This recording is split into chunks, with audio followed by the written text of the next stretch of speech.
ओम श्री वेद पुरुषाय नमः। नमस्कार। क्लास नंबर 326 श्रीमद् भगवद गीता जी शंकराचार्य जी के भाष्य के अनुसार आरंभ किया जाता है। ओम श्री सीतारामचंद्राभ्याम नमः। नमो गुरुभ्यः। ओम अथ काल देवता श्री संवत् 2081 मार्गशीर्ष कृष्ण पक्षः दशमी सोमवारः उत्तरा फाल्गुनी नक्षत्रम दक्षिणायनम हेमंत ऋतुः। ओम तत्सत् श्री शंकराचार्याय गुरवे नमः। या निशा सर्वभूतानां तस्यां जागर्ति संयमी यस्यां जाग्रति भूतानि सा निशा पश्यतो मुनेः। ये है अध्याय नंबर 2 और श्लोक number 69 Shrimad Bhagavad Gita ji Gita Press Gorakhpur book number 10 Shankaracharya ji के भाष्य वाली पुस्तक। अच्छा जी, तो ये आज का श्लोक थोड़ा गहरा है और इसके लिए हमको विशेष भगवान सीताराम जी हमारे गुरु जी के चरणों को याद करने की आवश्यकता है। शंकराचार्य जी ने हमें इसकी प्रस्तावना में संबंध भाष्य में बताया है कि व्यवहार दो प्रकार के हैं, वैदिक और दूसरा है लौकिक। लौकिक व्यवहार वो है जो प्रत्यक्ष और अनुमान, डायरेक्ट ऑब्जर्वेशन और इन्फ्रेंस के आधार पे होता है। मान लो मॉडर्न साइंस, तो आजकल हिंदू मॉडर्न साइंस को पढ़ते हैं स्कूल में, लेकिन वैदिक व्यवहार को नहीं पढ़ते हैं। वैदिक व्यवहार क्या है कि हमें बताया जाता है कि आप केवल ये शरीर नहीं है, आप वास्तव में परमात्मा हैं, परम सत्य हैं, लेकिन अपने अज्ञान में, आत्मा के अपने सत्य के अज्ञान के कारण आप अपने आप को एक अलग दुनिया में देख रहे हैं।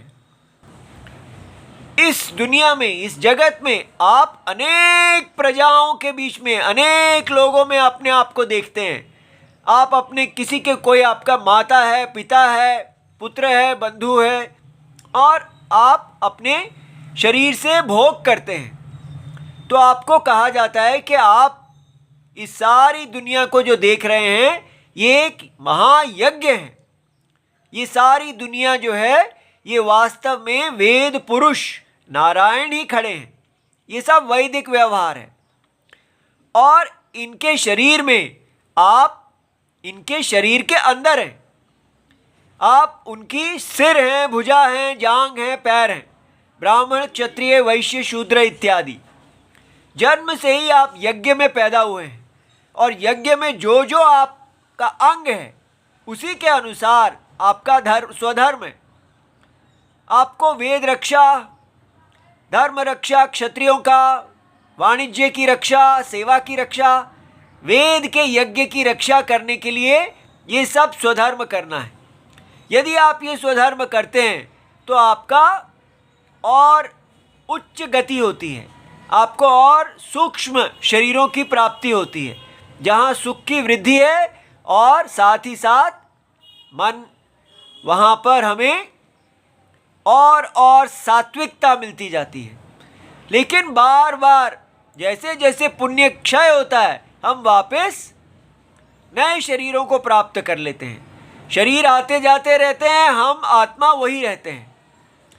फिर हमको मोक्ष का उपाय बताया जाता है कि यदि आप अपना स्वधर्म केवल इस विराट विश्वरूप पुरुष की अर्चना के लिए करते हैं, उनकी तुष्टि के लिए करते हैं, तो आपका अंतःकरण शुद्ध हो जाता है, निर्मल हो जाता है। उसमें सब जो ऑब्सेशंस हैं, राग द्वेष हैं, वो सब निर्मल हो जाते हैं। आप प्रसन्न हो जाते हैं और उस चित्त की प्रसन्नता में आपका ज्ञान उदय होता है। और उस ज्ञान को जब आप पका लेते हैं, स्थित प्रज्ञ हो जाते हैं, तो आपके लिए ना तो प्रत्यक्ष और अनुमान के आधार पे वैदिक व्यवहार की कोई सत्यता रहती है, और लौकिक व्यवहार की, और ना ही वेद प्रमाण के आधार पे कोई संसार या मोक्ष, इसकी भी कोई सत्यता नहीं रहती।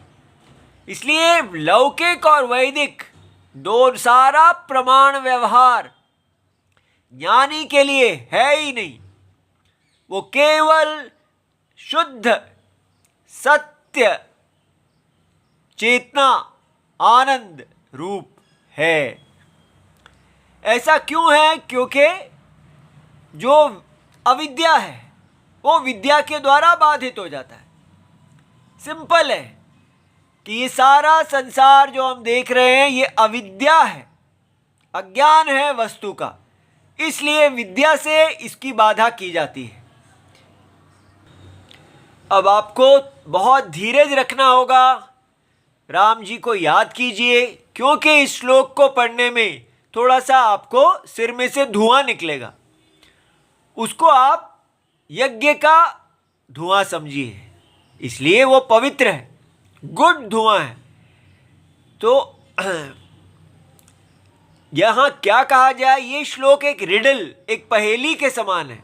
इसमें कहा गया है जो निशा रात्रि है सर्वभूतानाम, माने जिसमें सब सारे जीव सो रहे हैं, उसमें संयमी जितेंद्रिय इंद्रियों को वश में रखने वाले परम ज्ञानी जाग रहे हैं। तो लोगों की रात्रि में परम ज्ञानी जाग रहे हैं, जिसमें जागृति भूतानी, जिस दिन में सारे जीव जागते हैं उसको परम ज्ञानी रात्रि समझते हैं। ये बात समझ में आ गया? इसलिए वो परम ज्ञानी के लिए रात है। ऐसा अब ये बड़ी मुश्किल बात है समझना कि ऐसा कैसे है। तो ये बात समझाने के लिए भगवान कहते हैं कि देखिए, या निशा रात्रि, तो रात्रि क्या है? सर्व पदार्था नाम अविवेक करी, सारे पदार्थों का अविवेक करने वाली, तमस स्वभावत्वात्, क्योंकि रात्रि जो होती है वो अंधकार के स्वभाव वाली होती है, और अंधकार जो है वो सारे सर्वेषां भूतानाम, तो सारे लोगों की जो रात्रि है, रात्रि का स्वभाव बताया गया है। रात माने डार्कनेस, अंधेरा, अंधेरे में सारे पदार्थ माने पद के अर्थ, शब्द से प्रकाशित होने वाले रूप। ये कितना बड़ा बात है। हम ऐसे सोचते हैं पदार्थ माने चीज, चीज क्या है? पद का अर्थ, पद माने शब्द, सारा संसार शब्द का अर्थ है। अनेक शब्द हैं और इन अनंत शब्दों के अनंत अर्थ हैं। शब्द अर्थ, ये सारा संसार शब्द अर्थ रूप है। तो ये सारा शब्द अर्थ रूप संसार जो है वो अंधकार, अभी यहां पर केवल चक्षु से दिखने वाले चीजें को कहा गया है कि उनके सारे रूप जो हैं अंधकार के कारण छुप जाते हैं, और जो व्यक्ति वहां खड़ा होता है वो कहता है मैं नहीं जानता ये क्या है, या वो अंधकार में कहता है ये तो कुछ और है। वो छू के देखता है इत्यादि कुछ भी करता है, वो अंधकार में गलत बताता है, अविवेक हो जाता है उसको। ठीक है, जिस चीज को हम देख नहीं पाते उसके बारे में हमको अविवेक हो जाता है। जैसे ही लाइट आती है हम कहते हैं अरे मैं तो इसको ये समझ रहा था। तो हमें समझ में आता है कि अविवेक का कारण क्या है। तो अविवेक का कारण है रात्रि, डार्कनेस। अंधकार के कारण अविवेक हो जाता है, क्योंकि अंधकार का स्वभाव है तमस, अंधेरा, छुपा देना। इतना इलस्ट्रेशन में हमें समझ में आ गया कि जैसे डार्कनेस जो है अंधेरा जो है वो मनुष्य के अविवेक करने का कारण बन जाता है। सभी पदार्थों के बाहर कारण में उसको अविवेक हो जाता है।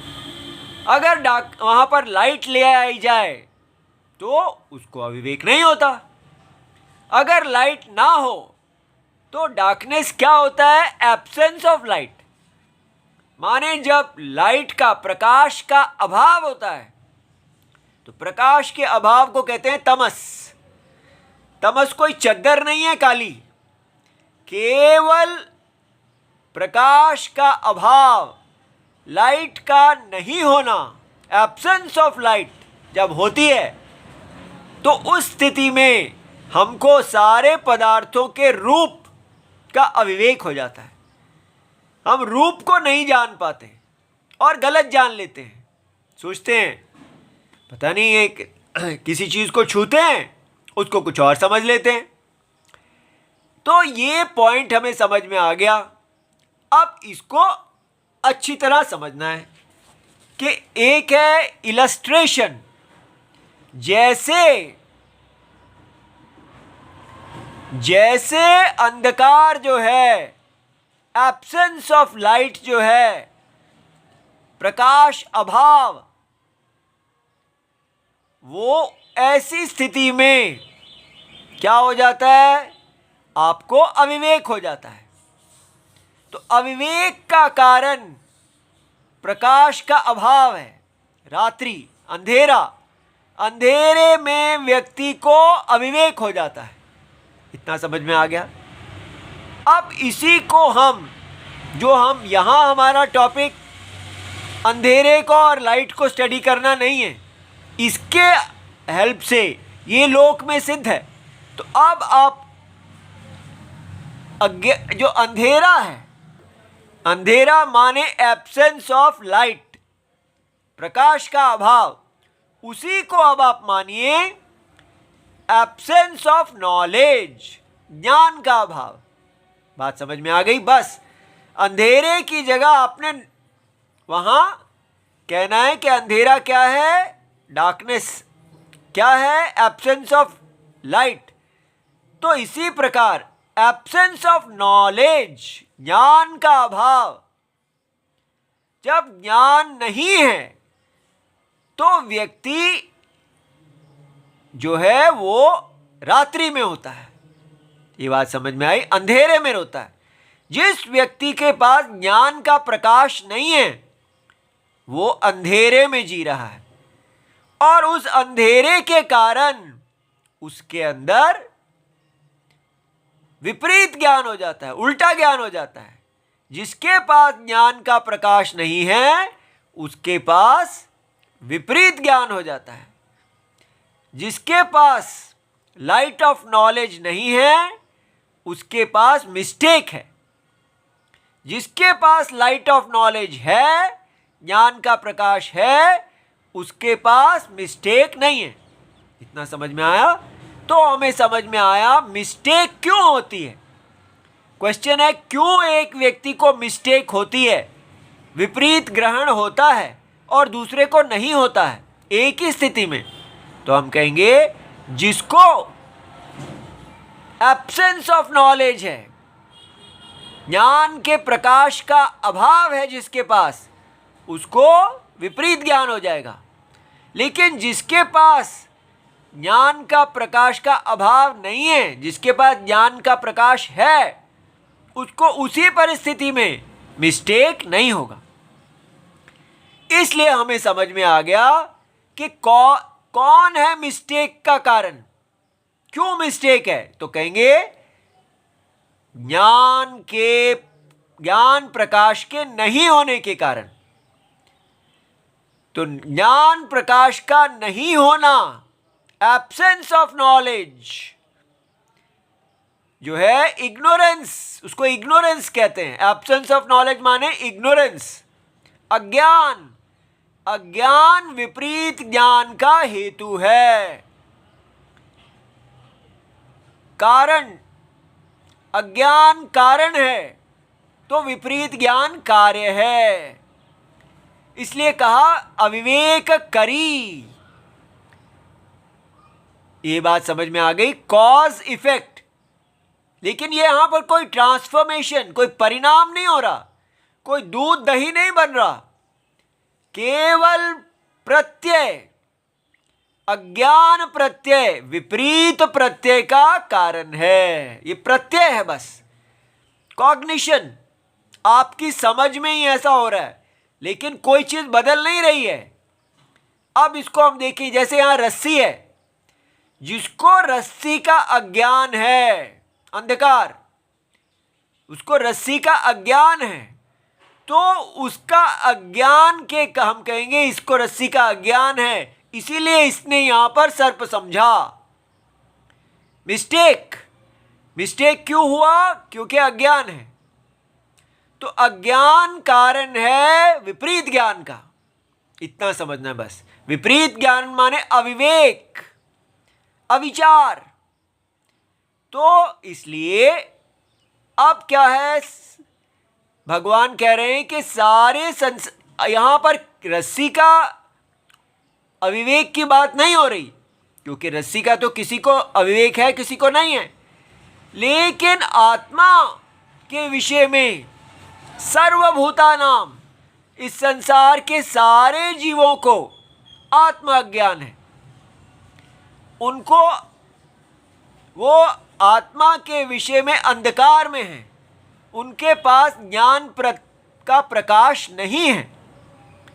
तो सारा संसार, सारे मनुष्य, चाहे वो भारत के हों, अमेरिका के हों, चाइना के हों, कहीं के भी हों, सारे जीव, मनुष्य और सारे जीव दूसरे भी, कीट पतंग आदि, सब देवता, सब लोग जो भी अपने आप को शरीर समझते हैं, तो उनको मिस्टेक है, वो एक मिस्टेक, एक विपरीत ज्ञान में जी रहे हैं। तो अब क्वेश्चन हुआ, इनको मिस्टेक का कारण क्या है? क्यों ये अपने सत्य को नहीं जानते? तो ये अपने सत्य को इसलिए नहीं जानते क्योंकि इनको सत्य के बारे में ज्ञान प्रकाश नहीं है। अगर इनको सत्य का ज्ञान, प्रकाश रूप ज्ञान मिल जाएगा, तो फिर इनका अज्ञान और विपरीत ज्ञान दोनों चले जाएंगे। अभी ये कहते हैं कि हम शरीर हैं, लेकिन जब ये क्यों है? क्योंकि ये अपने अशरीरी शरीर नहीं होने को नहीं जानते, इसलिए इनको एब्सेंस ऑफ नॉलेज है, ज्ञान का प्रकाश इनके पास नहीं है, ये अंधकार में है। तो उसी को कहा, ये जो ज्ञान का अंधकार है, ये जो ज्ञान की रात्रि है, जिसमें सारे जीव सो रहे हैं, तो ज्ञानी उस अज्ञान की रात्रि में जागते हैं। तो पहली लाइन समझ में आ गई, या निशा सर्वभूतानाम तस्याम जागृति संयमी। आत्मा के विषय में जो परमार्थ, परमात्मा है, जो हमारी देह के अंदर जो आत्मा है, वही आत्मा सारे जगत में है। ये जो परम सत्य है, इसके विषय में जो अज्ञान है, ज्ञान का प्रकाश नहीं है, ठीक है, ज्ञान का प्रकाश नहीं होना जो है, ये अज्ञान निद्रा है। इसी में संसार के सारे जीव सो रहे हैं। लेकिन हमारे ज्ञानी जो सदा अपनी इंद्रियों को वश में रखते हैं और संसार के भोगों में मोहित नहीं होते हैं, केवल अंतरात्मा परम सत्य पे ही ध्यान देते हैं, तो उनको वो अज्ञान निद्रा में नहीं सो रहे हैं। तो इसको निद्रा, इसको अज्ञान की रात्रि समझना चाहिए। सब लोग अज्ञान की रात्रि में हैं, लेकिन ज्ञानी उस अज्ञान की रात्रि में भी जाग रहे हैं। उनको आत्मा के विषय में अब अज्ञान नहीं है, उनको कोई अविवेक नहीं है। वो इस जगत के अंदर कोई अस्तित्व नहीं देखते। वो कहते हैं अस्तित्व तो आत्मा है, जगत तो केवल नाम रूप है। ठीक है, जैसे ज्ञानी रस्सी के बारे में कहता है, सांप तो केवल नाम रूप है, उसमें दिखने वाला अस्तित्व रस्सी का है।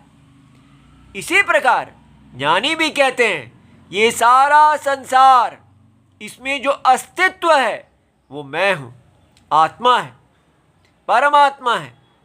मैं ही इस सारे जगत का अस्तित्व हूं। मेरे ही आत्मा के अज्ञान के कारण ये पूरा सूर्य चंद्र इत्यादि सारा जगत इस प्रकार दिख रहा है। ठीक है, तो पहला स्टेप क्या है? सारे जीवों को, सारे जीव, सभी मनुष्य जन्म से ही बाय बर्थ वो आत्मा के विषय में अज्ञान में है, अज्ञान रूपी अंधकार में है, अज्ञान रूपी रात्रि में, निशा में है, सो रहे हैं। लेकिन ज्ञानी जो पहले सो रहे थे, लेकिन भगवत गीता के कारण वो जगा दिए गए हैं, तो वो अपनी इंद्रियों को भी वश में रखते हैं और जागे हुए हैं। पहली लाइन समझ में आ गई। अब दूसरे को देखते हैं। यस्याम जागृति भूतानि। लेकिन ये जो भूत हैं, इनको भूत माने भूत प्रेत नहीं समझना, माने जो शरीरधारी हैं, जो अपने आप को शरीर समझते हैं, जब ये सो रहे हैं, अर्थात सो रहे हैं माने अज्ञान अवस्था में है, लेकिन वही अज्ञान इनको एक मिस्टेक में फंसा देता है, इनको एक भ्रम पैदा कर देता है। तो ये उस अज्ञान के कारण, यस्याम जागृति, ये अज्ञान के कारण कहते हैं हम अब सत्य में हैं। जिसको ये सत्य समझते हैं वो वास्तव में परम सत्य का अज्ञान है, विपरीत ज्ञान है। तो अज्ञान, परम सत्य का अज्ञान, एब्सेंस ऑफ राइट नॉलेज। और अब क्या, वहां जहां एब्सेंस थी वहां क्या आ गया? Presence of wrong knowledge. ठीक है, रॉन्ग नॉलेज के अंदर वो लोग आ गए। पहले कहां थे? वो एब्सेंस ऑफ राइट नॉलेज में थे, अर्थात सत्य ज्ञान के अभाव में, ज्ञान अभाव के कारण वो कहां पहुंच गए? विपरीत ज्ञान में, रॉन्ग नॉलेज में। तो रॉन्ग नॉलेज को ही वो राइट नॉलेज समझ रहे हैं। वो कह रहे हैं यही सत्य है, साइंटिस्ट की तरह। कभी साइंटिस्ट ये नहीं कहते कि ये सारा जगत मिथ्या है, इसके पीछे एक फंडामेंटल सत्य है जिसको ज्ञानी जानते हैं। तो साइंटिस्ट इसी दुनिया को सत्य मानते हैं, तो इसमें जागे हुए हैं, रॉन्ग नॉलेज को राइट नॉलेज मान रहे हैं। तो ज्ञानी क्या कहते हैं? सा निशा। वो कहते हैं ये तो रात्रि है। ये बात समझ में आई? आप लोग जाग नहीं रहे हैं, आप स्वप्न देख रहे हैं। पहले तो इसको ऐसा समझिए जैसे सुषुप्ति है, सुषुप्ति में सब सो रहे हैं। लेकिन सुषुप्ति क्या है? अपने आत्म तत्व को नहीं जानते, केवल सब अंधकार में है। आत्म तत्व, आत्मा सत्यम ज्ञानम अनंतम, सत्य रूप है, केवल अस्तिता, होना। ठीक है, नाम रूप नहीं है, याद रहे। होना, केवल होना, ये एक बड़ी विचित्र चीज है। हम हमेशा कहते हैं नाम रूप अस्ति, लेकिन नाम रूपों को गायब कर दो फिर भी अस्तित्व वहीं रहता है। जब हम सो जाते हैं तो नाम रूप गायब हो जाते हैं, लेकिन अस्तित्व, चेतना और आनंद वहीं रहता है। वही आनंद, वही अस्तित्व जैसे ही जागते हैं तो वह नाम रूप के साथ हो जाता है। अहम यज्ञदत्ता, अहम देवदत्ता इत्यादि आ जाता है। उसको कहते हैं जागना। जैसे ही आप जागे, आप मिस्टेक के अंदर आ गए। जैसे ही आप सोए, आप अज्ञान में चले गए। अज्ञान में से विपरीत ज्ञान निकलता है, इग्नोरेंस में से मिस्टेक निकलती है। सो जागृत की अवस्था मिस्टेक है, सुषुप्ति की अवस्था केवल इग्नोरेंस है, अज्ञान है। तो आत्म अज्ञान में व्यक्ति अंधेरे में पड़ा है, अपने स्वरूप को नहीं जानता, और उसी अंधेरे में उसको और उल्टा एक नई दुनिया दिखने लगती है।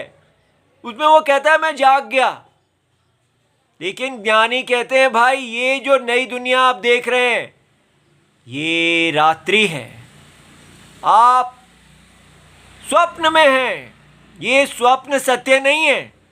आप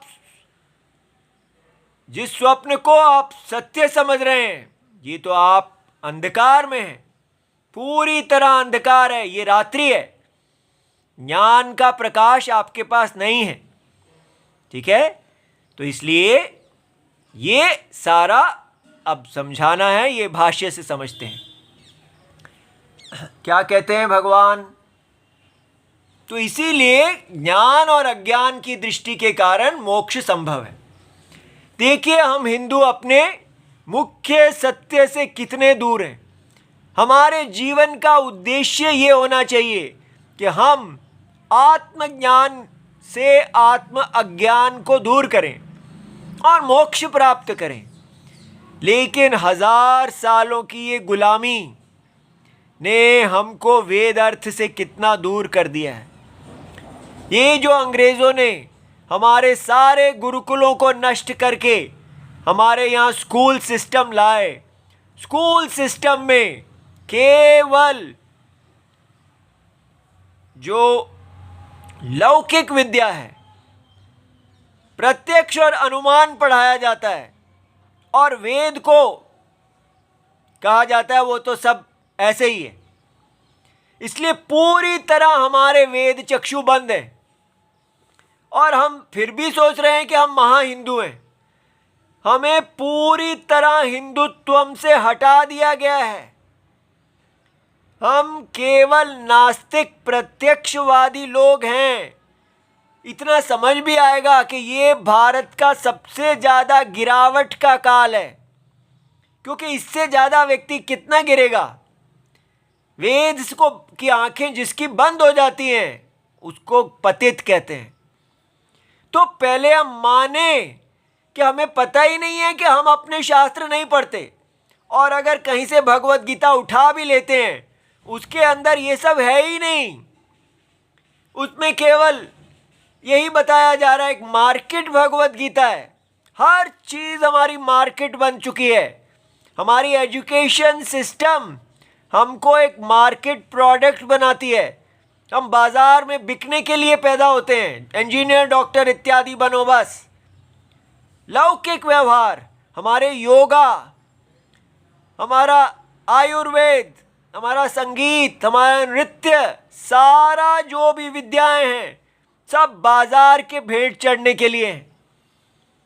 ये यज्ञ संयमी, देखिए ज्ञानी के लिए शब्द है संयमी, जो सदा संयम में रहता है, सदा अपनी इंद्रियों को यज्ञ में बनाए रखता है, सदा धर्माचरण करता है। हमारे लिए धर्माचरण की परिभाषा ही बदल गई कि संसार में सब शांति से रहना, शांति से रहना। ज्ञान और अज्ञान का व्यवहार ही हम भूल गए। ये जो निशा, ये जो दुनिया हमें दिखती है ये यज्ञ रूप है। इस यज्ञ रूप दुनिया में हमको अपना अपना स्वधर्म करना है, वो सब गायब। ये जो जितना अभी हम पढ़ रहे हैं इसको वेदांत की तरह पढ़ाया जाता है, फिलॉसफी जैसे कोई फिलॉसफी है, कोई धर्म अधर्म नहीं। लोग इसको पढ़ के कह देते हैं हाँ आई एम नॉलेज, मेरे पास नॉलेज है, I am a wise man. इस प्रकार तो मैं तो आत्मज्ञानी हूँ, ऐसे करके घूम रहे हैं। धर्म कोई पालन नहीं करता, ना भक्ति वाले, ना ज्ञान वाले, और ना ही साइंटिस्ट। पूरी तरह हम लोग ज़ीरो हैं। कृपया देखिए, देखेंगे तो बाहर निकलेंगे। जो व्यक्ति मानता ही नहीं है कि हम 0 हैं, तो वो कैसे उसको अपने आप 100 की तरफ जाएगा? जो पहले ही कहता है मैं 100 हूँ, वो ये सो रहा है। तो इसलिए हमारा तो एक तो स्वाभाविक अज्ञान है, हमारा उसके ऊपर एक मोह है कि हम सोच रहे हैं हम लोग सब लोग परम विश्व गुरु हैं, हम पूरी दुनिया में सबसे श्रेष्ठ संस्कृति है। लेकिन अपनी वैदिक संस्कृति हमसे पूरी तरह छीन ली गई है। हम केवल बाजारू लोग हैं, ना हम रिलीजन हैं। हम इस्लाम इत्यादि क्रिश्चियन की तरह रिलीजन नहीं है। हम वैदिक लोगों की तरह धार्मिक भी नहीं है। हम केवल बाजारू हैं। बाजार में उच्च पैसा उच्च पद, बस उसी से दान आदि करके हम अपने आप को बड़ा पीठ ठोक रहे हैं। इसलिए कौन से अज्ञान की बात, कौन सी निद्रा की बात यहाँ की जा रही है? मोक्ष प्राप्ति के लिए अपने आत्म अज्ञान से बाहर निकलना। और हम तो संसार में ही इतने मोहित हैं कि पहले ही अपने आप को सब ज्ञानी समझते हैं। और अगर भगवत गीता हाथ लगती भी है तो वो भी मार्केट भगवत गीता। इसलिए इस स्थिति से बाहर निकलने का एक ही तरीका है, राम राम राम। जैसे वाल्मीकि जी को लगा पता कि वो तो अब पूरी तरह पतित हो गए, तो उन्होंने उस अवस्था में कोई और सहारा नहीं देखा, केवल राम जी को पुकारा। जब तक इस प्रकार हम राम जी को कहें शिष्यस्ते हम, मैं आपका शिष्य हूँ, मेरे गुरुजी बनिए, आप पे तो मैं विश्वास कर सकता हूँ, ऐसे नहीं करेंगे तो आपको कोई हिंदुओं को कुछ नहीं मिलेगा। बटेंगे कटेंगे कुछ भी करते रहो, राम जी से जब तक बटे रहोगे कुछ नहीं होगा। ओम नमो भगवते वासुदेवाय, प्रणाम।